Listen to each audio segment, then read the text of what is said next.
Ça, c'est les Squamellaria.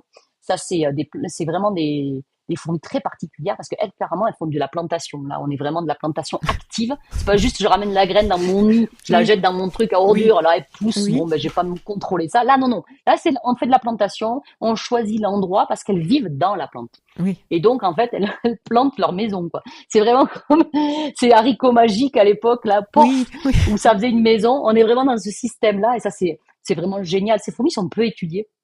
Et, mais dans l'agriculture, les fourmis, donc il y a celles voilà, qui récoltent des graines, qui mhm, dispersent des graines.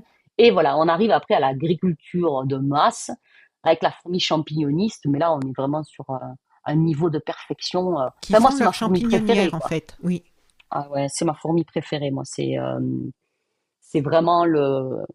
Elle fait de l'agriculture. Bon, déjà, c'est extraordinaire. ah oui, Et elle fait de l'agriculture avec un champignon. mhm, Donc, donc, elles vont récolter des feuilles à l'extérieur qu'elles découpent. Alors, elles ont des mandibules, c'est des vrais ciseaux, hein. Elles découpent des feuilles, elles ramènent tout ça. Ça fait que les scientifiques, pendant très longtemps, ont cru qu'elles étaient herbivores, mais oui, pas c'est du ça. tout. Les fourmis, ça n'est pas herbivore. Elles ramènent ces feuilles et les découpent en petits confettis. Elles commencent à faire leurs excréments sur ces petits confettis pour faire de l'engrais.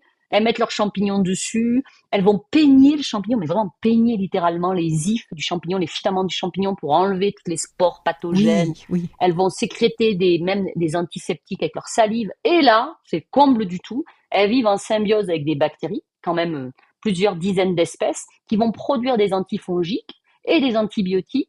Qu'elles vont, du coup, il faut imaginer, elles sont toutes blanches, couvertes de bactéries, mhm, et elles viennent récupérer avec leurs pattes, en fait, les sécrétions des bactéries pour les appliquer sur leur culture. Et en fait, elles appliquent des antibiotiques pour soigner leurs champignons. Alors ça, moi je trouve ça fou parce qu'il y a vraiment une coévolution qui s'est fait champignon, bactéries, fourmis. Et ça se transmet de génération en génération, puisque les futures reines, avant de partir du nid, elles viennent récupérer un bout de champignon qu'elles gardent dans leur bouche, et elles viennent récupérer les bactéries aussi. Elles se frottent contre les ouvrières pour récupérer un petit peu la pharmacopée, mm, mm, mm. et elles partent fonder leur colonie, comme ça depuis 50 millions d'années.